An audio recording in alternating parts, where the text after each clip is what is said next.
নমস্কার, আমি প্রিয়াঙ্কা। সবুজ সাথী চ্যানেলে সবুজপ্রেমী সকল বন্ধুদের আরও একটি নতুন ভিডিওয় স্বাগত জানাই। তো আমার এই সিডসের জবাটা দেখতে বেশ সুন্দর লাগে বলুন মাঝে মাঝে। আর আজকে বেশ কয়েকটা ফুটেছে, তুলবো না থাক, গাছ থেকে ফুল তুলে নিলেই তো তোলা হয়ে যায়, কিন্তু আজকে আমি আর তুলছি না। জবা গাছে তো খাবার দিয়েছিলাম, তো এখন তো বেশ ফুল টুল ফুটছে, অসুবিধে কিছু নেই। তো আজকে জবা গাছের টপিক নয়, আজকে যেটা মেইন টপিক সেটা হচ্ছে চলুন যাই। চলুন যাই। আর যেতে যেতে জবাগুলো দেখবো না বলেও তো চোখ সরছে না, বিশাল বড় সাইজ হয় এই জবাটা। তো আজকে মেইন টপিক হচ্ছে ওই যে দূরে দেখাচ্ছে আমার বোগেনভেলিয়া। তো বোগেনভেলিয়া নিয়ে সেপ্টেম্বর মাসে আমি কিন্তু সেরকম কিছু বলিনি। হ্যাঁ, তো খাবার যে দিইনি তা নয়, খাবার ডেফিনেটলি দিয়েছিলাম। সেপ্টেম্বর মাসে বোগেনভেলিয়ায় আমি নিমখোল, মানে একদম প্রথম দিকে না, মিডিল পজিশনে হয়তো আমার ভিডিওটা করে রাখা হয়নি, তো কি বলবো, মিডিল পজিশন থেকে খাবারটা দিয়েছিলাম। ওই নিমখোলের সঙ্গে সিউইডটা দিয়েছিলাম এবার আমি, আর তার সাথে আমার বানানো ঘরোয়া মিক্স খাবার। ঠিক আছে, এতেই দেখুন আমার পাতাগুলো কীরকম বড় বড় হচ্ছে, বড় বড় হচ্ছে। আর দেখেছেন তো পাতা ভিজে, এটা কিন্তু শিশিরে ভিজে। আর মাটিটা যেটা ভিজে দেখছেন, মাটিটাও ভীষণভাবে ভিজে। আজ দুদিন ধরে আমার জলের প্রয়োজন হয়নি। এই ভিজেটা কিন্তু শিশিরে নয়, এটা কিন্তু বৃষ্টির জলে ভিজে। কারণ কালকে যে হারে বৃষ্টি হয়েছে, মানে বৃষ্টির কথা না বলাই ভালো। মানে বৃষ্টিটা যা শুরু করেছে যে গাছপালাগুলোকে আর মানে কোনোভাবেই কিছু বাগে আনতে পারছি না, এরকম ব্যাপার। তো যাই হোক, বোগেনভেলিয়া আমার তো বেশ সুন্দর হয়েছে, ঝাঁকুর হয়েছে। তো যাদের ঝাঁকুর হচ্ছে না, মানে এখনও পর্যন্ত যারা বোগেনভেলিয়া ঠিকঠাক শেপে আনা যাচ্ছে না বা করা যাচ্ছে না, আমি কিন্তু আগেই কাটিং করার কথা বলেছিলাম। যারা এখনও কাটিং করা হয়নি, তো তাদের কাটিং করে নিতে পারেন। ঠিক আছে, মানে খুব বেশি কাটিং না, মানে মোটামুটি যাদের ছোটো গাছ এমনি একটু আর কি সফট প্রুনিং যাকে বলে সেরকম করা যেতে পারে। অথবা আপনাদের গাছটা তুলে দেখা উচিত যে সেই গাছটিতে প্রচুর পরিমাণে রুট বাউন্ড হয়ে গেছে নাকি। যদি রুট বাউন্ড হয়ে থাকে তাহলে কিন্তু গাছটা রিপোর্টিং করা উচিত। দেখুন আমার কিন্তু কিছু কিছু গাছে না রুট বাউন্ড আছে, কিন্তু তারপরেও দেখুন গাছগুলো আমার বেশ ঝাগড়া। আমি কিন্তু টপ ভাবছি এবছর চেঞ্জ করব, সেটা দুর্গাপুজোর পরে। হ্যাঁ, মানে একটা অন্যরকম প্ল্যান আছে, দেখি যদি আমি যেরকম চাইছি সেরকম যদি টপ সমান মাপের পাই। আমার কাছে টোটাল 11টা বোগেনভেলিয়া আছে, 11টা ভ্যারাইটি। তো যদি সেরকম মানে সেরকম যদি পাই সবগুলো সেম মাপের, তো আমি তাহলে অবশ্যই পট চেঞ্জ করব। এই ভ্যারাইটিটাও দেখুন কি সুন্দর, পাতাগুলো বেশ বড় বড় হয়েছে। আর মানে আমার বেশ ভালো লাগছে। এটা অ্যাকচুয়ালি লাল কালারের ফুলটা হয়, ভ্যারিগেটেড পাতা, লাল ফুল, দেখে খুব ভালো লেগেছিলো। কোনো আইডি বলতে পারবো না, তবে এটা বলতে পারি এটা হচ্ছে আমার চিত্রা কিন্তু ফুল খুব কম আসে। তবে দেখুন আমার কিন্তু পাতাগুলো বেশ বড়, আর অনেকগুলোই বেশ ব্রাঞ্চ দেখা দিয়েছে চিত্রাতেও। তো এই যে দেখুন আবার নতুন কলি আসছে। আর আমি যেটা করছি সেটা হচ্ছে পিঞ্চিং করছি আমি, কেন কি আমি কাটিং তো আগস্টেই করে দিয়েছিলাম। হ্যাঁ, তো কাটিং এখন আমার আর করার প্রয়োজন নেই, আমি যেটা করছি পিঞ্চিং করছি। আর এটা দেখেছেন তো ফুল চলে আসছে, ফুল নিচ্ছি না, কিন্তু দুটো একটা ফুল দেখা উকি মারছে, ওগুলো আর কাটছি না। দুটো একটা দেখতেও তো ইচ্ছা করে, এইরকমই ব্যাপার। আর এই ভ্যারাইটিটা মানে পাতাটা এরকমই, মানে কুঁকড়ে গেছে বা পোকা লেগে গেছে এরকম নয়, এই পাতাটা এরকমই হয়। ঠিক আছে, এটা অরেঞ্জ কালারের ফুলটা হয়, ভীষণ সুন্দর লাগে, ফায়ার ওপালের মতো অনেকটা দেখতে। তবে এটা ফায়ার ওপাল নাকি আদৌ জানি না আমি। ঠিক আছে, তো এই গাছটাও বেশ ঝাঁকুর, মানে অনেক কটা ব্রাঞ্চ আছে, আর বেশ ভালো লাগছে দেখতে। তো এই যে দেখুন নতুন ব্রাঞ্চও আসছে, এই যে দেখেছেন। আমি ছোটো কাটিং প্রুনিং করে দিয়েছি। তবে নতুন ব্রাঞ্চ তখনই আসবে যখন আপনার মাটিতে পর্যাপ্ত পরিমাণে কিন্তু খাবার থাকবে। খাবার যদি না থাকে তাহলে কিন্তু কোনো মতেই সে ব্রাঞ্চ দেবে না। খাবার না থাকলে সে কোথা থেকে শক্তি পাবে, তাই না? তো মাটিতে কিন্তু পর্যাপ্ত পরিমাণে খাবার রাখবেন। আমি কিন্তু আপনাদের খাবারের ভিডিওটা শ্যুট করা হয়নি অ্যাকচুয়ালি। জবা গাছে যেদিন খাবার দিয়েছিলাম সেপ্টেম্বর মাসে, সেই দিনই কিন্তু আমি বোগেনভেলিয়া গাছেও খাবার দিয়েছি, কিন্তু অনেকটা অন্ধকার হয়ে গেছিলো, আর মানে হয়ে ওঠেনি ভিডিওটা।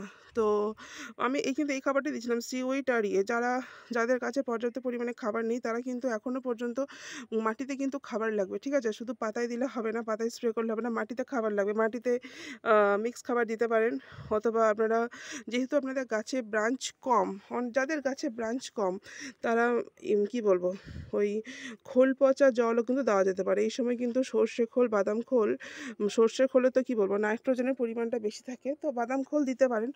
আর যাদের মানে মোটামুটি গাছ বেড়ে আছে তারা শুধু বাদাম খোলের জল দিলেই হবে। আর যাদের গাছ একটু মানে বাড়ছে না, একটু ছোট হয়ে আছে, তারা মাটিটাকে খুশিয়ে একটু গোবর সার বা ভার্মি কম্পোস্ট বা তার সাথে নিম খোল মিশিয়ে দিয়ে তার কিছুদিনের মধ্যে সর্ষে খোল বা বাদাম খোলের জল চালু করলে পরে গাছ দিব্য সুন্দর হবে। এইরকমই বেশ ভালোই হবে। তবে আমি কিন্তু এখনও পর্যন্ত সর্ষে খোলের জল স্টার্ট করিনি। আমি যেটা লিকুইড খাবার ব্যবহার করি সেটা আমি আপনাদের আগেও বলেছি, সেটা হচ্ছে কী বলে ওটাকে, ফুল পচা জল, তারপর সবজি পচা জল, এইসবই। আর ওই লিকুইড খাবার বলতে আমি এগুলোই দিয়ে থাকি। আর আর ওই আর কি, আর ওই মাটিতে যা খাবার দিই মাসে একবার করে, সেটা কখনো মিক্স খাবার হতে পারে, কখনো গোবর সারের সঙ্গে নিম খোল। আমি কিন্তু ভার্মি কম্পোস্টটা কম ব্যবহার করি, আপনারা সবাই জানেন। গোবর সারের সঙ্গে নিম খোল অথবা ওই কী বলে সিউইড বা দানা মাইক্রোনিউট্রিয়েন্ট জাতীয় এইগুলো। আবার কখনো মিক্স খাবার যদি দিই তাহলে কিন্তু এগুলো আর দিই না। হ্যাঁ, এইরকম মিক্স খাবার দিলে শুধু মিক্স খাবারই দিই, কারণ মিক্স খাবারের মধ্যে সমস্ত কিছু মিক্স করা থাকে, তাই তো সেটা মিক্স খাবার, তাই না? তো এই হচ্ছে ব্যাপার। মাটিতে কিন্তু খাবার না থাকলে কখনোই গাছ এরকম বুশালো, এরকম ঝাড়ালো হবে না। তো মাটিতে খাবারটা আপনারা পর্যাপ্ত পরিমাণে দিয়ে রাখুন। আর যাদের ডাল এখনও পর্যন্ত প্রচুর ঢ্যাঙা ঢ্যাঙা হয়ে আছে, তাদের আমি একটাই সাজেস্ট করব যে ডাল অবশ্যই আপনারা এখন কেটে ফেলুন। হ্যাঁ, আর যাদের ছোটো ছোটো গাছ আছে তারা ছোটো ছোটো করে মানে কী বলবো, একদম সফট প্রুনিং যাকে বলে, সেই সফট প্রুনিংটা করে নিতে পারেন। তো এইটাই আর কি বলার ছিল বোগেনভেলিয়া নিয়ে। আর বোগেনভেলিয়ার পাতা টাতা তো কিছু নেই, আর মাটি যাতে ভিজে আছে, মাটি শুকিয়ে যাওয়ার পরেই খাবারটা দেবেন। ভিজে অবস্থায় খাবার না দেওয়াই ভালো। আর কী বলবো বলুন, আমাদের তো মানে কী বলবো, বৃষ্টি কালকে এত হয়েছে, আমি চাইলেও খাবার দিতে পারছি না। তাছাড়া আমার কী বলবো, খাবার পুরো রেডি আছে। সবজি পচা জল আমি অনেকটা তুলে রেডি করে রেখেছি দেওয়ার জন্য। তো এত বৃষ্টির জন্য আর দিতে পারছি না। তো এই হচ্ছে বোগেনভেলিয়া আপডেট। আর মাঝে মাঝে অবশ্যই ফাঙ্গিসাইড পেস্টিসাইড কিন্তু নিয়ম করে স্প্রে করতে হবে, ঠিক আছে?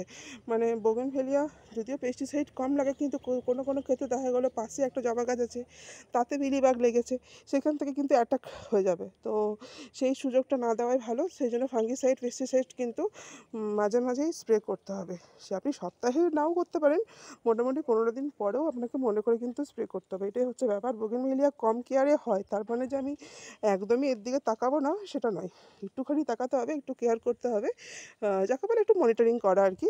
এই হচ্ছে ব্যাপার। তো এই কালারটা বেশ সুন্দর, হলুদের থোকা ভ্যারাইটিটা বেশ ভালো লাগে। কার কার কাছে আছে জানাবেন। এটা এইরকম কালার আরেকটা হয়, যেটা কি বলবো, ডিপ পিঙ্ক কালারের হয়। হ্যাঁ, একদম ডিপ পিঙ্ক কালারের, আর ওইটা আমার কাছে আছে। আর আরেকটাও হয়, সেটা হচ্ছে হোয়াইট কালার, অফ হোয়াইট কালারের, ওইটা আমার কাছে নেই। তো আমি চেষ্টা করবো ওই কালারটা আজকে মানে এবছর কালেক্ট করার। আচ্ছা, আর এই হচ্ছে ব্যাপার বোগেনভেলিয়ার আপডেট। তো আমার কাছে দেখছি, হ্যাঁ, এই যে বললাম হলুদের ডিপ পিঙ্কটা, এই যে দেখুন ফুটেছে, দেখাতে পাচ্ছি আপনাদের। আর একটা আছে পিঙ্ক কালারের, একদম লাইট পিঙ্ক। আর আরেকটা আছে, একটা লাইট পিঙ্ক কালার আছে, আর একটা সাদা আছে। তো সাদাটা আমার কাছে নেই। দেখুন এইটা হচ্ছে ফক্সটেল ভ্যারাইটি। ফক্সটেল ভ্যারাইটিটা কীরকম বুশালো, কত দিক থেকে কত নতুন নতুন ব্রাঞ্চ, দেখেছেন? মানে কত নতুন নতুন ব্রাঞ্চ, দেখুন আপনারা দেখুন। এটাতে কিন্তু একমাত্র উপায়, মানে একমাত্র সম্ভব হয়েছে আমার মাটিতে খাবার আছে তাই। আর গাছটা দেখেছেন আমার, দেখুন মাটিতে আবার মানে খাবার দেওয়ার পরে দেখুন কতগুলো ঘাস গজিয়ে গেছে, এগুলোকে তুলে ফেলতে হবে। এটাতেও গজিয়েছে। আর এই যে দেখুন, একটা, দুটো, তিনটে ব্রাঞ্চ আছে। মাটিতে খাবার থাকলে এটা সম্ভব। এই যে দেখুন নতুন নতুন ব্রাঞ্চ আছে। তবে হ্যাঁ, গাছটা জানি না কীভাবে বিকে ওই দিকে চলে গেছে, এই জানি না কী শেপে এটা তৈরি হলো, জানি না। এখানটাতে প্রচুর বুশালো, একদম প্রচুর ব্রাঞ্চ। তো জানি না, যা শেপে হচ্ছে হোক, মোট কথা আমি আমার গাছে পর্যাপ্ত পরিমাণে ফুল পেলেই আমি হ্যাপি। তো হ্যাঁ, এই যে দেখুন কত নতুন নতুন ব্রাঞ্চ আসছে। তো এই আর কি, ফক্সটেল ভ্যারাইটিটাও খুব ভালো লাগে। ফক্সটেলের দুটো ভ্যারাইটি হয়, একটা ওই অফ হোয়াইট কালার, আর একটা হচ্ছে এই জাম কালার, যেটা পার্পেল কালার। তো আমার এটা পার্পেল কালারের ফক্সটেল, ভীষণ সুন্দর। এটা আমি কিন্তু কাটিং থেকে করেছি, স্টেশনের ধারে একটা গাছ ছিল, তো সেখান থেকে কাটিং নিয়ে এসেছি ফক্সটেলটা। তো যাই হোক, বোগেনভেলিয়ার এইটুকুই আপডেট দেওয়া ছিল। মাটিতে কিন্তু পর্যাপ্ত পরিমাণ খাবার না থাকলে এখন হবে না, গাছ কোনো মতেই বুশালো হবে হবে না, ব্রাঞ্চের সংখ্যা বাড়বে না। মাটিতে কিন্তু খাবার দেবেন আপনারা, মাটি শুকিয়ে গেলে লিকুইড খাবার দেবেন। আর এমনি মিক্স খাবার বা ভার্মি কম্পোস্ট বা গোবর সার বা মাইক্রোনিউট্রিয়েন্ট এই জাতীয় খাবারগুলো মানে মাটি মোটামুটি, এবার ধরুন সবসময় তো বৃষ্টি হচ্ছে, মানে ওয়েদারের কথা তো কিছু বলার নয়, তাহলেও মানে মাটি খুব ভিজে না থাকলে না দেওয়াই ভালো, একটু যাতে ময়েশ্চারাইজার থাকে এরকম অবস্থায় কিন্তু আপনারা এই ধরনের দানা মাইক্রোনিউট্রিয়েন্ট বা মাটিতে যেগুলো কী বলো গুঁড়ো খাবার, হ্যাঁ সেগুলো দিতে পারেন। আর অবশ্যই মাঝে মাঝে একবার করে ভিটামিন স্প্রে করবেন। যেহেতু এখন ফুলের প্রয়োজন আমাদের নেই, তাই আমি সাজেস্ট করব, যেহেতু এখন ফুল আমরা নিতে চাইছি না, তো মিরাকুলার না দেওয়াই ভালো। সেখানে আপনারা অ্যাগ্রোমিন গোল্ডটা ব্যবহার করতে পারেন। অ্যাগ্রোমিন গোল্ড গাছের বৃদ্ধিটা খুব সুন্দর করে। তো আমি কিন্তু এখন বোগনভেলিয়ার জন্য মিরাকুলাম দিচ্ছি না, মিরাকুলামটা যখন ফুল আসার সময় হবে তখন আমি দেবো। বোগনভেলিয়ার জন্য অবশ্যই এখন অ্যাগ্রোমিন গোল্ড মানে ভিটামিন হিসাবে স্প্রে করার জন্য বলছি। তো অ্যাগ্রোমিন গোল্ড আপনারা অবশ্যই ব্যবহার করতে পারেন।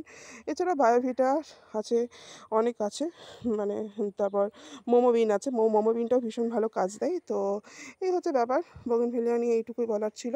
তো ভিডিওটি যদি ভালো লেগে থাকে তো অবশ্যই এটা লাইক করে দেবেন। আর কিছু বলার নেই, আশা করি আমি সব কিছু বলে দিয়েছি, খাবার, ফাঙ্গিসাইড, ভিটামিন, পেস্টিসাইড। তো আজকে এই পর্যন্তই। বোগনভেলিয়া সুন্দর করে তৈরি করুন আপনাদের, তাহলে শীতকালে পুরো ভরে ভরে ফুল পাবেন। আর আমারগুলো কেমন তৈরি হয়েছে অবশ্যই জানাবেন। আর আর কিছু না, আর কিচ্ছু না। তো আজকে এই পর্যন্তই, ভালো থাকবেন সবাই, নমস্কার।